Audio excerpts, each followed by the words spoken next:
বাচ্চাদের হাইড্রোনেফ্রোসিস পিইউজি অবস্ট্রাকশনের জন্য আমরা যে অপারেশনটা করি সেটা হচ্ছে অ্যান্ডারসন হাইন্স পাইলোপ্লাস্টি। তো এই পাইলোপ্লাস্টি অপারেশনের পরে বাচ্চার কিভাবে যত্ন নিতে হয় এটা অনেক সময় বাবা মারা খুব জানতে চান যে এটা কিভাবে আমরা ফলো আপ করবো বা কিভাবে বুঝবো যে সব ঠিক আছে।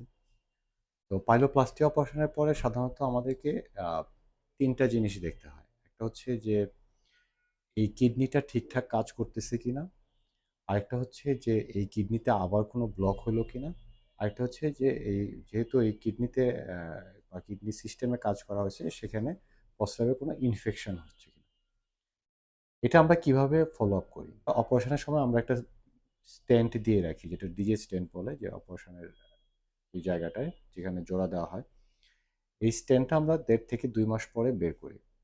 বের করার পরে এরপরে আমরা ৩ মাস পরে একটা আল্ট্রাসোনোগ্রাম করি, সাথে প্রস্রাবটা পরীক্ষা করি। আল্ট্রাসোনোগ্রাম করে দেখি যে এখানে এই যে কিডনির যে ফোলাটা ছিল সেটা বাড়লো কিনা, আর প্রস্রাবে কোনো ইনফেকশন আছে কিনা। এটা যদি সব ঠিকঠাক থাকে তাহলে আমরা সাধারণত এরপরে ৬ মাস পরে আবার একটা আল্ট্রাসোনোগ্রাম করি এবং প্রস্রাবের পরীক্ষা করি। এটাও যদি ঠিকঠাক থাকে তাহলে আমরা পরবর্তী ফলো আপটা করি ১ বছর পরে। এরপরে প্রতি বছর একবার করে ফলো আপ করি।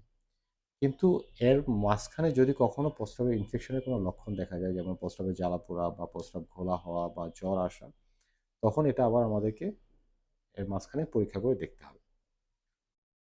আর বাচ্চাকে বাসায় কিভাবে যত্ন করবেন সেটা হচ্ছে যে বাচ্চাকে যেটা করতে হবে যে পানি বা তরল খাবার বেশি, বেশি দিতে হবে।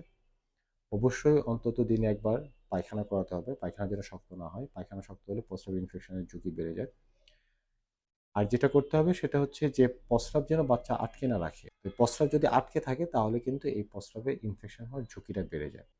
তবে এটাতে ভয়ের তেমন কিছু নাই। বেশিরভাগ ক্ষেত্রে মোটামুটি 95% এর ক্ষেত্রেই এই বাচ্চাদের এই অপারেশনটা সাকসেসফুল হয়। ধন্যবাদ।